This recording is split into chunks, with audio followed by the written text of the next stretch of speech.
Hello there. What is going on, everyone? We are going to be talking about Star Wars Shatterpoint today. We're talking about missions and the struggle system. We've got a new article to go over, and I think it was a little bit of a confusing article for a lot of people because it's one of those bits of rules that makes probably a lot more sense once we get greater context of how the game is going to flow. So while this definitely answered some questions, I feel like it posed even more questions for all of this, and I feel like this is going to be one of those articles that we look back towards once the gameplay is fully out and we have a lot of other questions answered. So I'm going to talk about this. I'll give you guys some of my questions and some of my kind of guesses on how some of this actually is going to work out. But we do have certain details clarified in here too. So basically, all about the missions and the struggle system. And the struggle system is kind of who determines who wins each mission. And so that, I think that's pretty interesting. If you guys are interested in Star Wars tabletop gaming, games like Shatterpoint, we talk about all of that here on this channel, so you're definitely in the right place. Be sure to subscribe. It really helps out the channel too. Most people who watch are not subscribed. Over 50% of you guys who watch are not subscribed. Of course, that's the data that YouTube is telling me, and so we get all kinds of analytics on who is watching and stuff. And so if you just click that subscribe button, of course, you're really going to help out the channel. We're getting closer to 60,000 as of the time of recording this. Also, we do a lot of giveaways, and to enter to win any of those giveaways, you just have to be a subscriber and leave a comment on this or one of my videos. It's as simple as that. Plus other links down in the video description below, like our Discord, which is great and family-friendly gaming Discord. We talk a lot about Star Wars games there. Other games too, like Star Wars X-Wing, Armada, Star Wars Legion, Games Workshop games, board games. Like you name it. It's not just miniatures games, but it's usually miniatures games.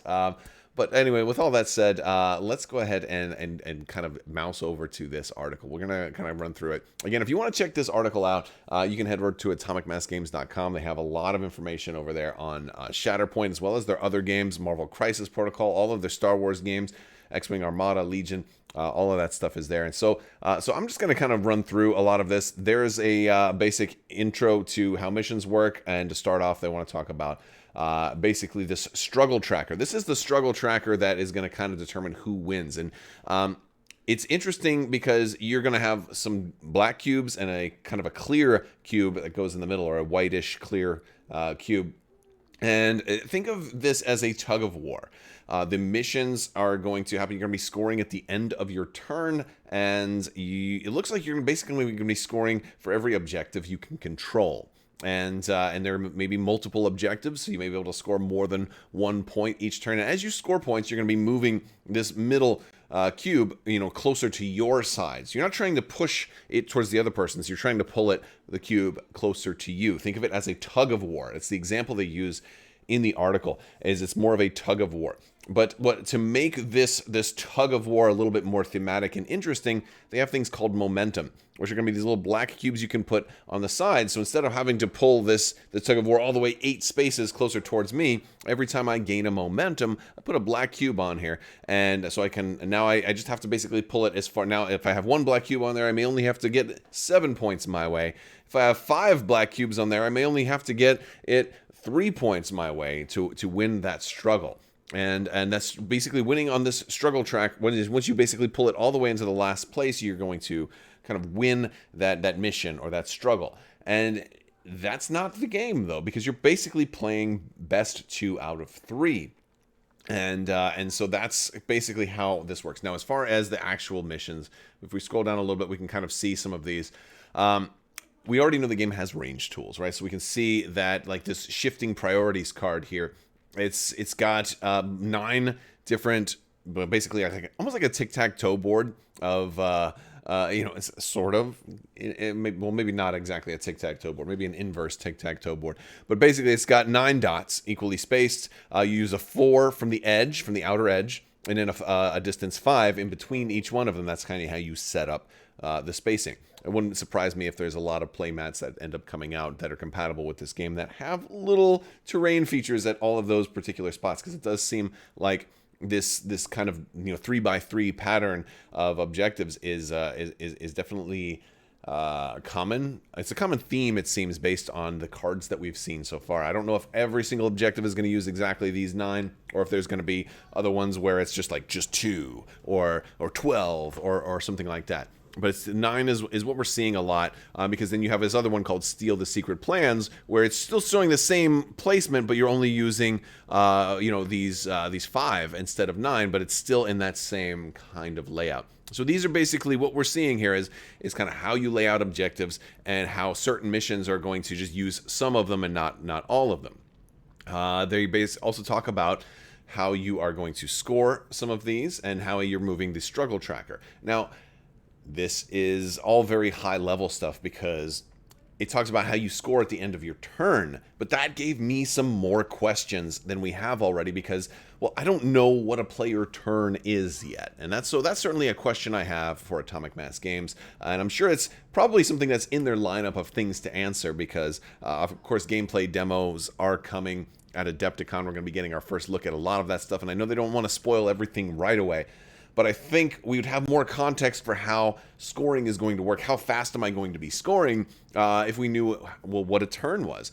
Because in some games, a turn might just be simply an activation. And if I've got 8 characters on the board, I might have 8 potential opportunities to score in a single game round. Or maybe the game doesn't have rounds. Or maybe a turn is at the end of all of my characters' activations. And so, like, a lot of these things are contextually important because, you know, I've played some games where I might activate all of my characters before you activate any of yours. And I might do everything all at once, and then you might have a chance to respond, and then we might just go back and forth.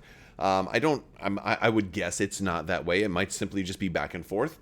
I'll go, then you go, then I go, then you go, and we just keep going back and forth until everybody's gone. Or it may just be I'll go and you go until I've activated all of my characters. Then that might end the game round. That's kind of how I would guess it would work because that's a little bit more in line with games like Star Wars Legion and Star Wars or Marvel Crisis Protocol, for example.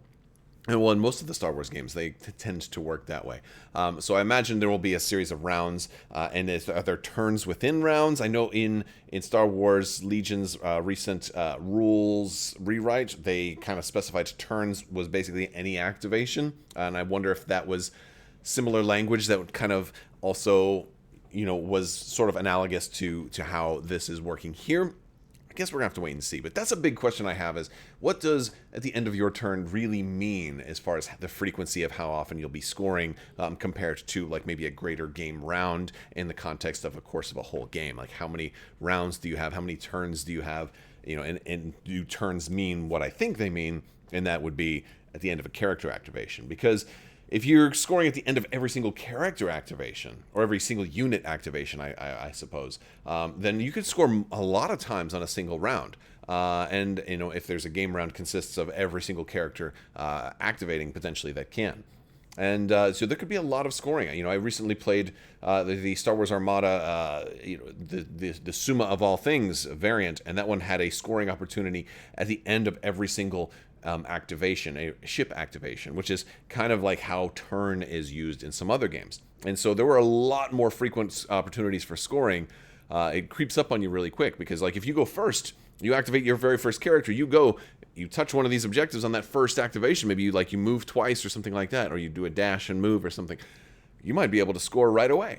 And so, it leads to very, very quick-paced gameplay if it ends up being like that.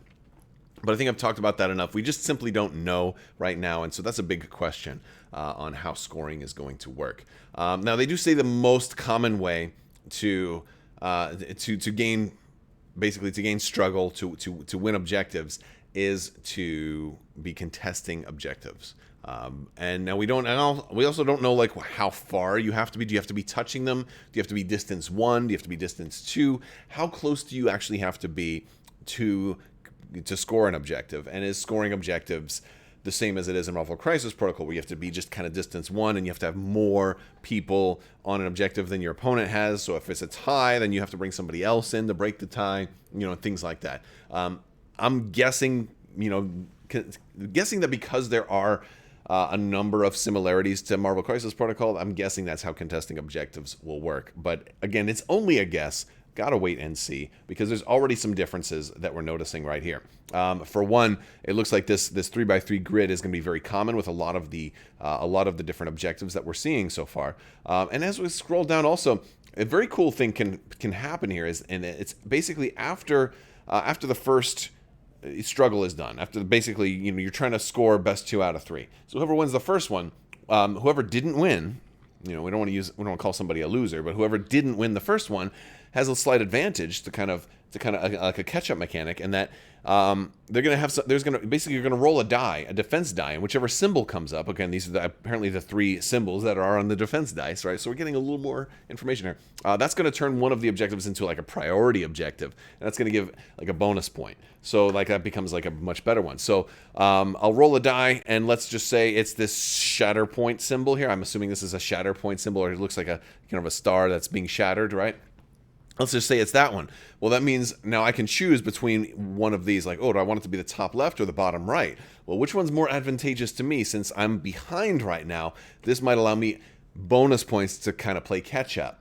And so you're given a little bit of agency over where the battles are going to be taking place, where the hottest contested objectives are going to be.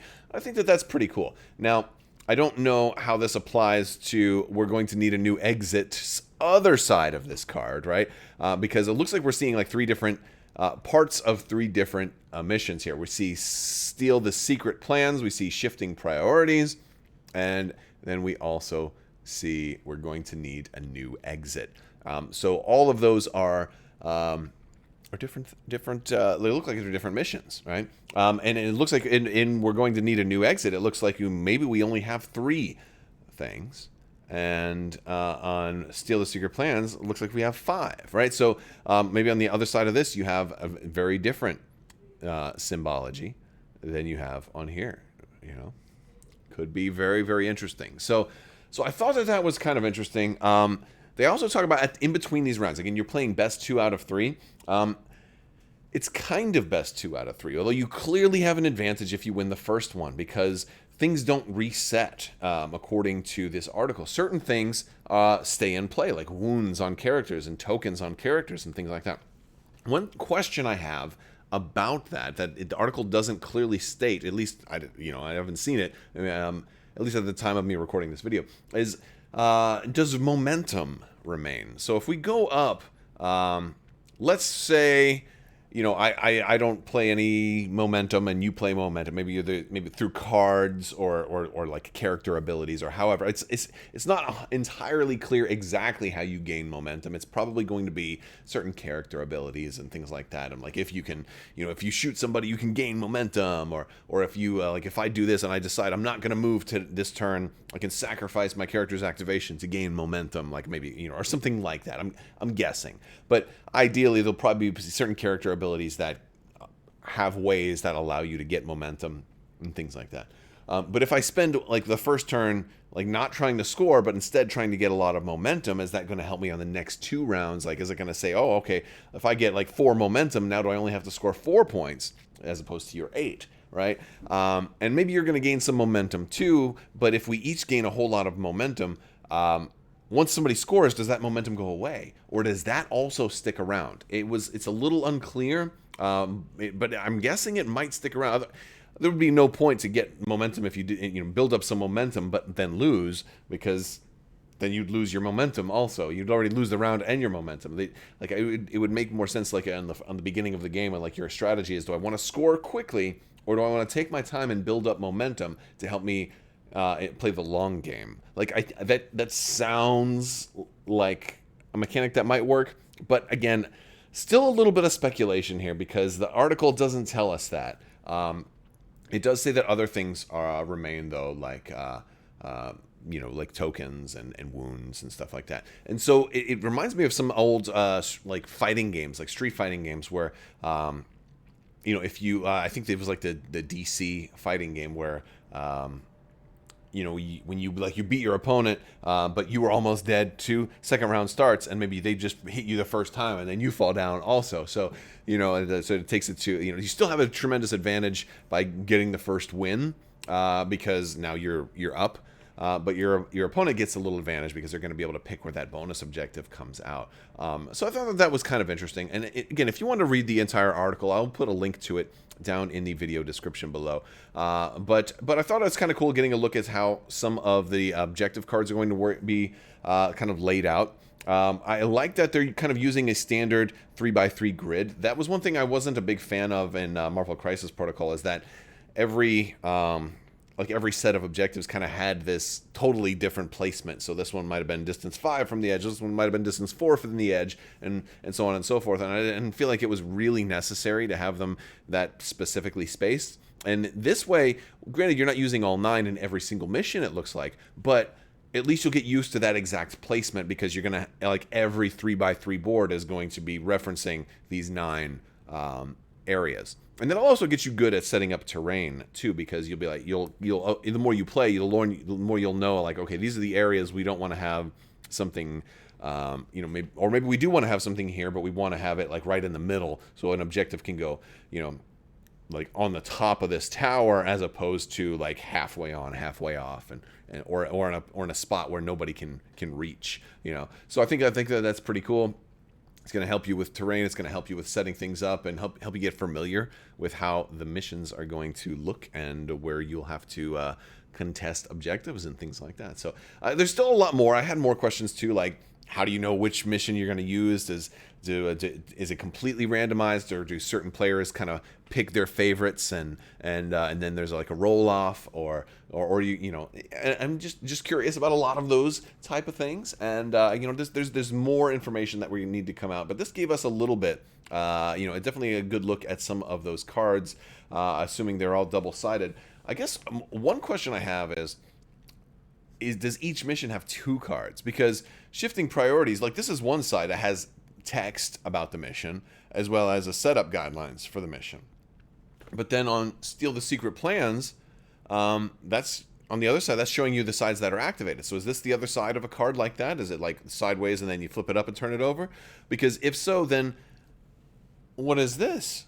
Right? Because, like, is this a whole separate card? My guess is that this is the backside for a card kind of like that, although different mission, right? Like, that would only have the 3. So I wonder what's on the other side of this, because we're seeing 3 sides of cards. So I figured there's a 4th side somewhere, right? I don't know. Well, I guess we'll have to wait and see.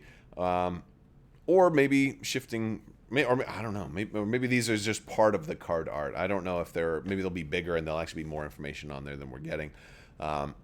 But it still looks pretty interesting. I definitely like that it's a 3x3 grid. And then I like that if you get slaughtered in the first mission, you get a little bit of a catch-up mechanic here too. Kind of keeps the game interesting, keeps the second player in there. I feel like that will make it less likely that you will lose 2 objectives without at least scoring 1. So you should at least get a little bit of a feels good moment in every single one of your games. So I think that's kind of a good mechanic that they have going on in here too. So there you have it, folks. That's a little bit on the article that AMG released yesterday, talking about the missions and struggle. Again, I got more questions. Let me know some of your thoughts and your questions down in the comments section. I will talk to you guys later. I want to thank you all so much for watching. But before I wrap things up, I talk about giveaways. We do a lot of giveaways here on the channel. This current one that we've been doing is for a $25 Amazon gift card.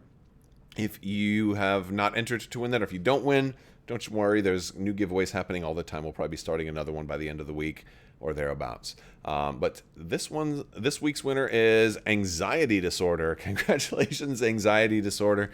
Make sure you shoot me an email at mailcrabbok@gmail.com, and I'll get your contact information, and you can hopefully use that $25 Amazon gift card towards a gaming expansion of your choice, and hopefully happy gaming to you. If you did not win, don't worry, plenty more opportunities, and I will talk to you guys later. Big thanks to my patrons. You guys are absolutely amazing. Help make this channel possible. Thank you for your continued support.